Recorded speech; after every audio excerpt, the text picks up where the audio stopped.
has sort of their own personal relationship with Superman. Honestly, people have asked me like, "Oh, do you really worry about the fans?" And I do worry about the fans because I'm one of them. But on the other hand, I'm like, Superman is transcendent of comic book world. He is a pop culture icon as well. He's transcendent. Like you don't need to walk into a comic book store to like, show someone the S and go like, "Hey, who's that?" Yeah. They can, it's like the difference between him and like Green Lantern. And by the way, I'm a big fan of Green Lantern, but you see someone with a Green Lantern shirt on, and most dorks are like, "Yeah, cool, Green Lantern." Yeah. But my dad is like, "What is that?" And I think that's the difference. My dad's like, "Superman," like he knows it instantly. And I think that relationship, he for the fandom, he has to be shared, with the world. And I think that's a thing that everyone has to get used to a little bit. Action Jesus for us all. Yes, exactly. Literally. You told our English cousins at Empire in the UK, anyway, that the film was everything you'd hoped for. Is it still everything you'd hoped for? Oh no, absolutely. Identifying bits about it now, like No. It's absolutely exactly what I wanted it to be. I definitely,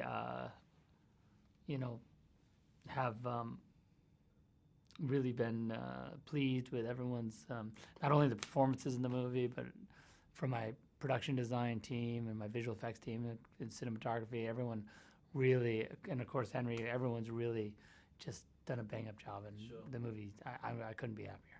The Krypton sequences were amazing. And the whole visualization of Krypton was great. I mean, could you ever see yourself doing a story there? Yeah, we were talking about like, wow, wouldn't it be cool to do like a Jor-El and Zod, the younger years, and they're like, it's the era of the warring states, and they have to figure out like, sure. What was the? Why not? It's a really martial culture. Was it based on anything on Earth? Yeah, no, absolutely. I kept saying like, it's like it was based in some ways on sort of Japanese feudal culture. That was kind of what we kind of modeled it after, because even though you don't see it, there are different city-states on Krypton, and they're all constantly at war with each other. I think the implication is that Zod's from another city-state. They're friends, but that's how he's able to bring his dropships and everything. And okay. Sorry, I that's dorked out on you a little bit. No, I'm right with you.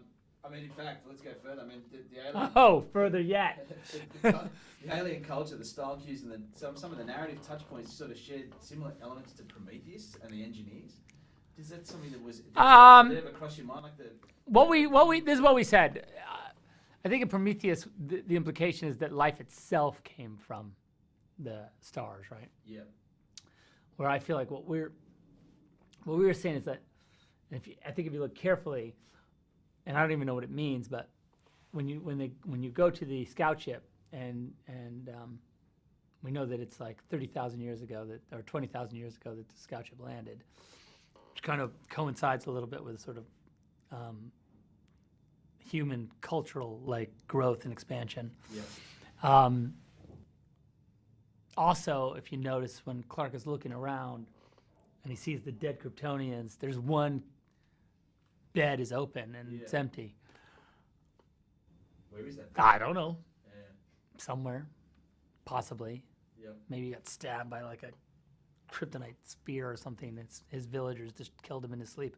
Who knows? Ancestor to Genghis Khan. Possible, right? Diluted through the bloodline. Yeah, now he's just barely strong. He's just a strong guy now.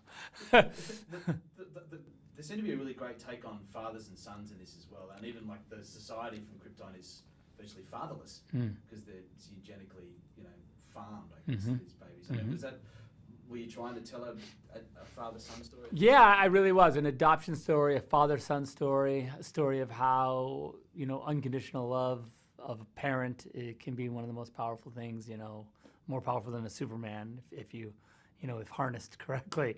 Absolutely, that was really a big part of the movie and a big part of the why of the movie. You couldn't make a Superman movie without understanding sort of what makes him tick, and I think that's what we really try to go after as hard as we could. Yeah, sure. So, Justice League, any news? Are you going to be involved? You must be involved in some manner. Anything? Here's the thing.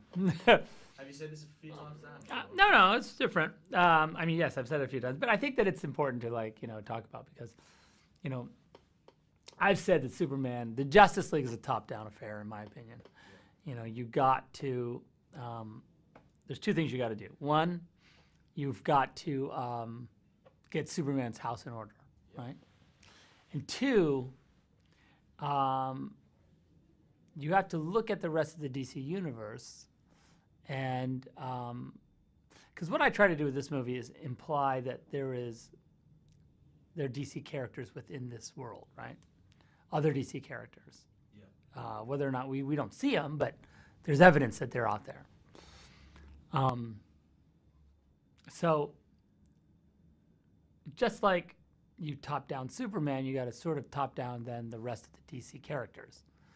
And not to say that they need their own movies or anything per se, like say the Marvel model, but I mean, and by the way, I'm also not ruling that out, but I do think that there's a opportunity to start to think about like how you might introduce other DC characters, and whether that's a Justice League movie or whether that's just a way of expanding Superman's universe.